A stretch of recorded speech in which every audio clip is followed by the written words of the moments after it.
Boa tarde. Para quem não me conhece, eu sou a Ana, sou autista, grau moderado, e tenho 41 anos. E tenho um filho, o Gabriel, de 8 anos, que também tem autismo moderado. O vídeo de hoje é continuação do vídeo anterior, tá? É continuação. Eu estava falando sobre a diferença nos graus do autismo, tá? Como não deu tempo de falar tudo sobre esse assunto, eu acho esse assunto muito importante, eu vou continuar hoje, tá bom? Eu tava falando até questão de experiência, como são um diário, né? Minha e do meu filho. A gente tem o mesmo grau, temos várias semelhanças, sim, né? Somos autistas, mas também, mesmo tendo o mesmo grau, a gente tem várias diferenças. Daí eu fiz a parte 1, né, semana passada, eu expliquei alguns motivos, e agora é importante ver aquele vídeo primeiro, quem não viu, e agora eu vou continuar falando, né, porque isso pode acontecer, tá? Que não deu tempo de falar tudo. Tem a questão dos neurônios espelhos, tá? A mulher, a menina, tá? Sexo feminino, tem muito mais neurônios espelhos que o homem, que o menino. E o que isso influencia? Influencia que a criança, mesmo sendo autista desde pequenininho, porque a gente nasce autista, né? Ninguém fica autista, né? Como ela tem muito, que nem eu, né? Sou uma mulher, né? Tem muito mais neurônios espelhos, a gente consegue mascarar, camuflar o autismo. A gente consegue ir imitando os outros, entendeu? A gente não vai deixar de ser autista, mas fica muitas vezes mais difícil de identificar, entendeu? O autismo, tá? Eu vou dar um exemplo. Eu, quando era pequenininha, lá com 3, 4 anos, eu tinha essa estereotipia de abanar as mãos, que nem meu filho, abanava muito as mãos. Que é uma característica do autismo, os movimentos repetitivos que os autistas fazem para se acalmar, se autorregular, eu tinha. Mas aos pouquinhos eu fui parando com isso. Por quê? De certo eu percebi que as outras crianças não faziam isso, né, e tal. E fui, tipo, reprimindo. O que não é bom, porque a estereotipia é uma coisa que faz o autista se autorregular, se acalmar. A gente não deve reprimir isso. Mas eu, né, tô dizendo o que aconteceu comigo, né? E que deve acontecer com muitas meninas, porque as meninas, elas imitam, elas se adaptam, elas mascaram mais. Por isso que o diagnóstico em mulheres e meninas é mais difícil, né? Por isso que tem muito mais diagnóstico em meninos e homens, tá? Porque acaba sendo diferente.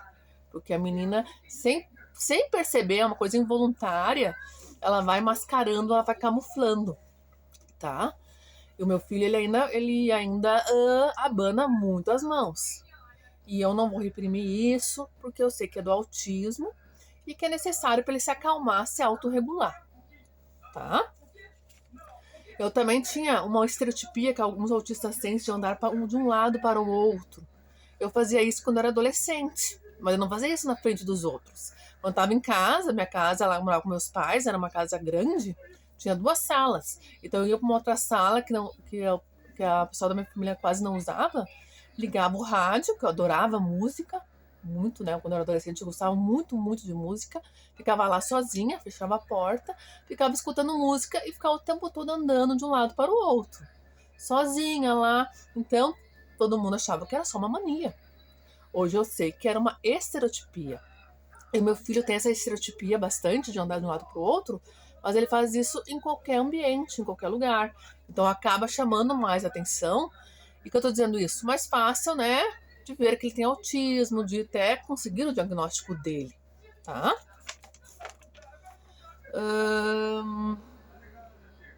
Comorbidades.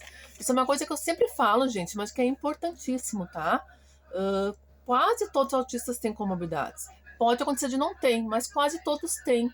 E eu participo de muitos grupos de autismo, sabe? De autismo adulto e tal. Olha, e até hoje eu acho que vou ser bem sincera pra vocês. Eu não vi nenhum autista que não tem comorbidades. Eu, por exemplo, tenho uma comorbidade da depressão e da ansiedade, tá?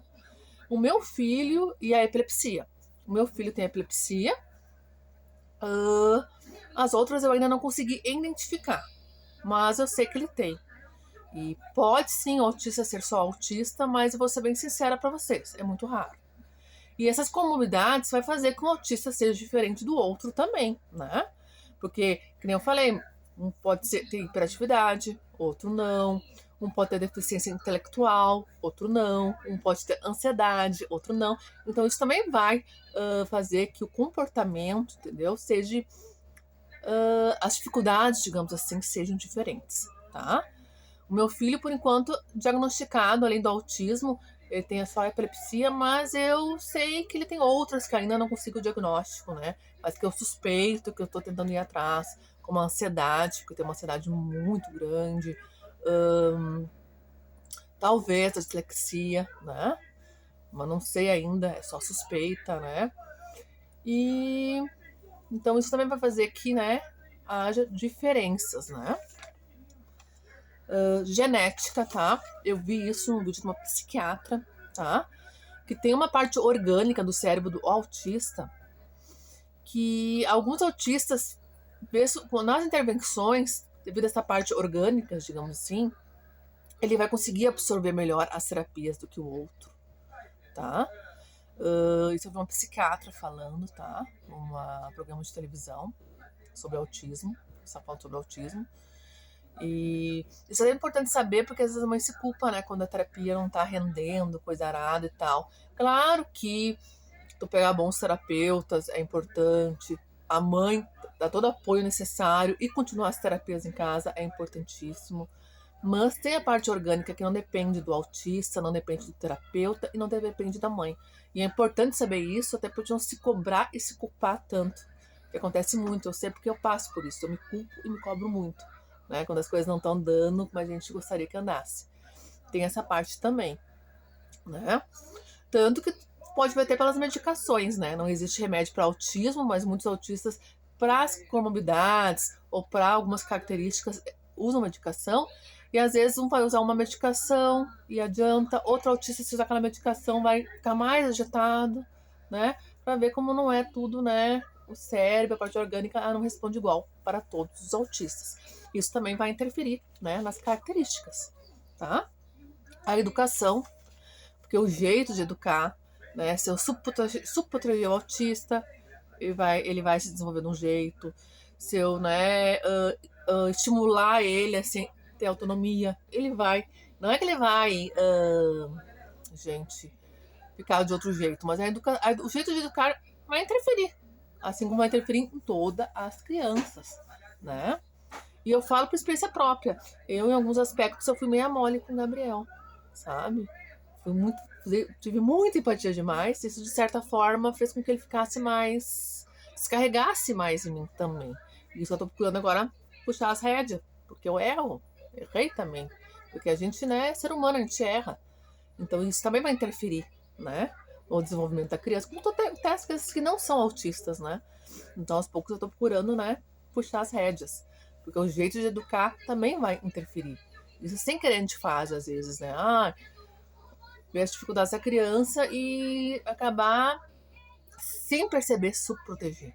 E daí a gente acaba limitando mais ainda a criança. Esse cuidado a gente tem que ter. E eu tô dizendo que eu errei também, tá? Como é que eu vou dizer? Em certos aspectos eu amoleci e isso fez com que ele ficasse mais, assim, descarregasse mais em mim. E agora tô puxando as rédeas, porque a gente erra, todo mundo erra, toda mãe erra. Isso é normal, natural, a gente não tem que se culpar, mas a gente tem que aprender e aos pouquinhos se corrigindo, porque toda mãe erra, né? Tem a personalidade que cada criança nasce com o bebê, nasce uma personalidade. Uma mãe tem 4 filhos, educa os 4 da mesma forma, moram no mesmo ambiente.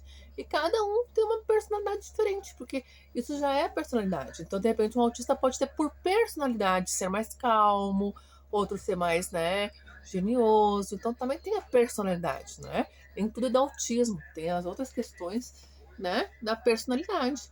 Eu tenho 3 irmãos, né, por exemplo, que nós 4 fomos educados da mesma forma e cada um tem um jeito de ser, que é também da personalidade da pessoa. Então, tudo isso vai fazer também que haja diferenças, mesmo sendo autista e mesmo tendo o mesmo grau. Tá, gente? E eu sei também que um autista é diferente do outro, né? E a gente não pode generalizar, isso eu sei, tá? Isso eu deixo claro nos meus vídeos. Mas eu tava querendo falar um pouquinho sobre eu e meu filho, como a gente tem no mesmo grau, como a gente tem, mesmo assim, várias diferenças, assim como também várias semelhanças, né? Eu também tive atraso na fala quando era criança, tive que em 3 anos, mesmo não tendo diagnóstico, né, tendo só diagnóstico na fase adulta, pelo atraso na fala que eu tive quando era com 4, 5 anos, minha mãe me levou em fonoaudióloga durante 3 anos, eu ia uma vez por semana. Eu tive também bastante dificuldade de coordenação motora, que também pode ser uma característica do autismo. É uma característica do autismo, né? Mas não é todo autista que vai ter, né? Mas eu também eu tive, e meu filho também teve. E então essa fonoaudióloga, ela, além da fala, que eu ia 2 vezes por semana, eu ia 2 vezes por semana durante 3 anos, ela também fez atividades para desenvolver a coordenação motora, que me ajudou bastante, né? Eu tive estereotipias, como eu falei, mas as minhas foram sendo mascaradas, camufladas, que acontece muito com as meninas e mulheres, né?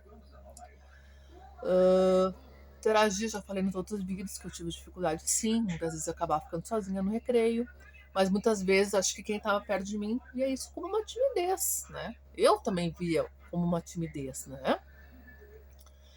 Então, gente, por hoje é isso, porque o vídeo já tá ficando comprido.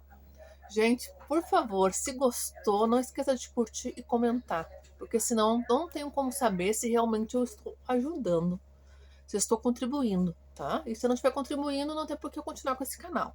Então, se gostou, por favor, não esqueça de curtir ou comentar. Pode criticar, fazer sugestões, tá? O canal de vocês também. Porque o meu objetivo é divulgar o autismo e melhorando os vídeos, né? Questão de qualidade, tá? Para divulgar o autismo, porque eu acredito que só o conhecimento vai fazer diminuir o preconceito. Então, pensando no meu filho, pensando em mim, pensando nos autistas, eu acho que o preconceito é uma das partes mais difíceis do autismo. Então, eu resolvi fazer a minha parte, tá? Mas preciso muito, muito da ajuda de vocês, tá bom? Querem me ajudar? Curtam, comentam, compartilham, não esqueçam de se inscrever, tá? Quiser indicar esse canal para outras pessoas, eu fico muito, muito agradecida, tá? Porque só aumentando o número de inscritos e de visualizações, eu vou conseguir chegar em mais famílias, tá bom?